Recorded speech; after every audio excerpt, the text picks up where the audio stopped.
7 de la mañana con 31 minutos, estamos de regreso para nuestras entrevistas. Nos acompaña el abogado Alex Valle, analista político, además docente universitario. Hoy conversaremos sobre los estados de excepción en nuestro país. Abogado, muy buenos días y bienvenido a Noticias 7. Muy buenos días, muchas gracias. Bueno, los estados de excepción necesarios para nuestro país, también necesarios el aval, el reconocimiento de la Corte Constitucional. Sí, es importante, creo que para que la ciudadanía entienda esta institución de carácter jurídico, que los estados de excepción nacen ya hace mucho tiempo, por los años 40, 50, en la época de la Segunda Guerra Mundial. De hecho, Carl Schmitt y otros autores mencionan que el estado de excepción se da cuando existen circunstancias muy excepcionales en los cuales el Estado no puede tomar el control por medios comunes, por medios ordinarios. Entonces es necesario tener un estado de excepción. ¿Para qué? Para darle facultades extraordinarias al Estado, como por ejemplo la suspensión de ciertos derechos, ¿no? Y eso le da mayor actuación a la fuerza pública. Y en este caso, el aval al cual hace referencia de la Asociación Mundial de Juristas, lo que hace dar es una especie de carácter informativo para que la Corte Constitucional, al momento de realizar su análisis tanto de forma como de fondo, sea aceptado este estado de excepción y no sea declarado inconstitucional. Es decir, no es un informe vinculante, pero a la hora de que la Corte se ponga a analizarlo, sí puede entonces influir de cierta manera en la decisión. Correcto, lo que usted menciona es importante. Mire, hay varios casos y a nivel mundial, no solamente en el Ecuador, no solamente se toma en cuenta, digamos, los elementos que están en juego entre las partes, sino que también existen expertos, ¿no? Pensemos derechos de la naturaleza, ha habido biólogos, antropólogos que han colaborado con información importante previo a dar un fallo, un dictamen. En este caso en particular, si la Asociación Mundial, ¿no es cierto?, de juristas, en este caso menciona, como así se lo ha dicho, que se ha hecho un análisis y un informe sobre la materialidad de los hechos y que cabe, ¿no es cierto?, seguir en el estado de excepción porque la situación fáctica no ha cambiado, pues esto le daría un elemento informativo a la Corte. Pero podríamos decir con la revocatoria entonces de los estados de excepción anteriores por la Corte Constitucional que no hubo entonces el análisis apropiado, el análisis profundo y por eso se los cambió, se los revocó. Ahí hay dos temas importantes, María Mercedes. Por un lado, fíjese, creo que es importante también revisar que el último decreto, si no me equivoco, el 275, faltaban algunos detalles desde la Corte. Decía que hay que poner el detalle del nivel del conflicto armado y en segundo lugar que hay que poner cuáles son las organizaciones que están en estas 7 provincias, ¿no es cierto? Exactamente, de manera más específica. Más de forma que de fondo, entonces, abogado. Desde mi punto de vista, sí. ¿Por qué? Porque son hechos notorios que estamos ahorita en un conflicto armado interno. Desde mi punto de vista diría, ¿para qué abarcar tanto detalle si es que sabemos el nivel de conflictividad, de asesinatos, de extorsiones a nivel diario? Y por otro lado, ¿no es cierto?, yo creo que ya el Ejecutivo, ahora en este decreto ejecutivo, no valga la redundancia, seguramente ya tomó en cuenta todos estos elementos como para que la Corte no lo declare inconstitucional. Y es decir, usted entonces, al igual que la Asociación Mundial de Juristas, al momento de leer este estado de excepción, este decreto presidencial, tampoco encuentra algún parámetro de inconstitucionalidad que entonces hiciera que en los próximos días o semanas la Corte inadmita este nuevo estado de excepción. Por supuesto, porque por un lado ya se ha corregido los elementos que ha dicho la Corte, luego se cumplen con los elementos del artículo 164 de la Constitución, que son necesidad, por supuesto, necesitamos una intervención extraordinaria, y esto es importante también a la ciudadanía, porque muchos dicen, hey, ¿para qué tanto estado de excepción? Tranquilamente pueden salir las Fuerzas Armadas de acuerdo al artículo 158 de la Constitución. Sí es cierto, pueden salir las Fuerzas Armadas, pero pensemos en un caso concreto, un grupo delincuencial organizado que comete un delito. Van las Fuerzas Armadas, la policía le persigue, se mete a una casa, no pueden allanar.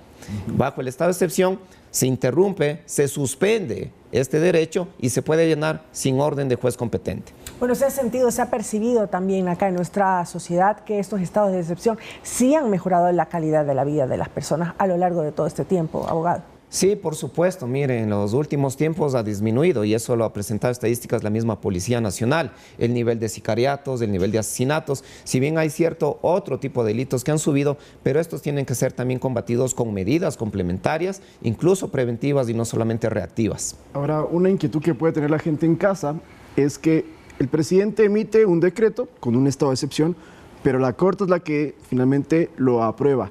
Hasta que pase eso, el estado de excepción, ¿se lo está aplicando o no? Eso es importantísimo, mire, efectivamente. ¿Y por qué se hace así? Pensemos si los estados de excepción, como está en la Constitución, son dados para catástrofes naturales, grave convulsión social, conflictos armados internos y demás. Imagínese si es que la Corte desde un principio declararía inconstitucional frente a un evento, ¿no es cierto?, de emergencia. Eso sería catastrófico. Si por A o B situaciones políticas se interrumpen de aquí, entonces, claro, no le daría la posibilidad al Estado de reaccionar frente a estas situaciones excepcionales. En ese escenario que... No, era para ratificar entonces que en ese momento ya tenemos el estado de excepción que se está aplicando. Sí, por supuesto, hasta que la Corte diga lo contrario. Y en este escenario que nos encontramos hoy, previo electoral, también se puede interpretar que es necesario entonces los estados de excepción o que puede existir algún pronunciamiento pues en contra de la Corte Constitucional frente a estos estados de excepción, abogado. Bueno, como usted bien lo menciona, ¿no? Estamos todavía, fíjese, con situaciones muy complejas de un conflicto armado interno, ¿no? La violencia en muchas partes todavía no ha cesado, especialmente en estas provincias y el cantón, ¿no? Ponce Enríquez de la SUAY, ¿no? Entonces, efectivamente, hay que continuar. No hay ninguna limitación, ojo, en la Constitución, más allá de que un estado de excepción dure, ¿no es cierto?, los 60 días, se ha ampliado para 30 días, pero no es que le dice, mire, en el año tiene que haber solo un estado de excepción o 2 estados de excepción, porque eso depende de las circunstancias que el Estado no espera. Graves convulsiones sociales, temas de carácter natural, temas como lo del COVID, entonces no se puede limitar. Pero hay otras medidas que se pueden tomar, es decir, no se desgasta el estado de excepción, como usted menciona, que pueden ser repetitivos. Sí, su pregunta es excelente. Mire, estamos llegando casi a los 200 estados de excepción en la vida republicana. Y uno diría, ¿por qué vivimos en constante estados de excepción? Y es efectivamente por lo que usted menciona. Hay que tomar medidas también de carácter social, preventivo. Por ejemplo, quitarles la base, ¿no es cierto?, a los grupos organizados criminales que son la niñez y la juventud. El Estado tiene que llegar allá con programas sociales, de escuela, de alimento escolar y demás. Es decir, medidas complementarias. O la UAFE, por ejemplo, tiene que trabajar en las rutas del dinero. Si se le quita las rutas del dinero a estos grupos, realmente se dará un golpe más duro que meterlos a la cárcel. Decían también que al estar focalizando los estados de excepción, y ya no son en todo el país, sino en provincias específicas, y como dato, por cierto, los últimos estados de excepción contemplaban a más provincias, actualmente son menos territorios. Mencionan que quizás puede subir el índice de criminalidad, pero porque se están concentrando cada vez en terrenos más pequeños. La pregunta en este caso específico es, ¿hay que seguir entonces con estados de excepción focalizados, no a escala nacional, porque no sería necesario tantos recursos en todo el país? Exactamente, ¿no? Uno de los elementos es la necesidad, la proporcionalidad de los estados de excepción.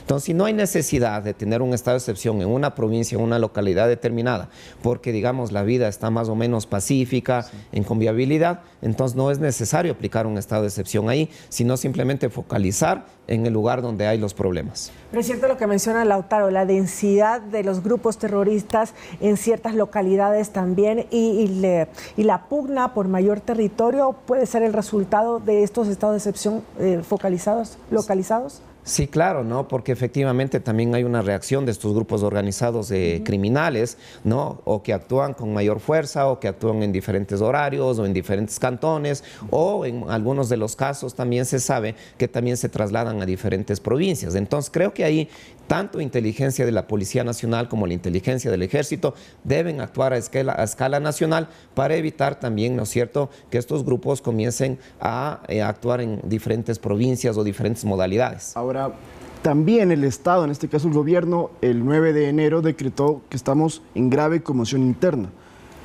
Esa forma ese testamento que da el gobierno, tenemos este problema de grave conmoción interna, se lo mantiene hasta que el Estado mediante otro decreto la anule.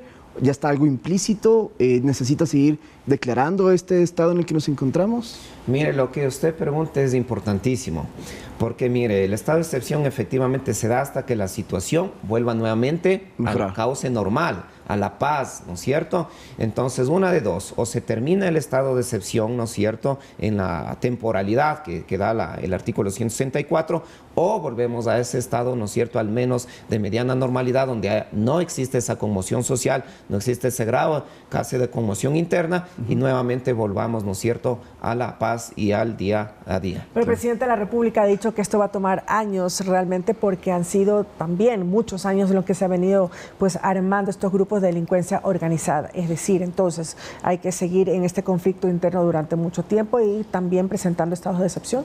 Sí, por un lado no, hay que entender que los conflictos armados internos que están dados por el derecho de Ginebra, el conflicto de guerra, no son fáciles, ¿no? Colombia ha tenido años en esto y realmente no ha combatido. Entonces el Estado tiene que tomar de todas las herramientas constitucionales que le apoyan para seguir combatiendo a la delincuencia organizada.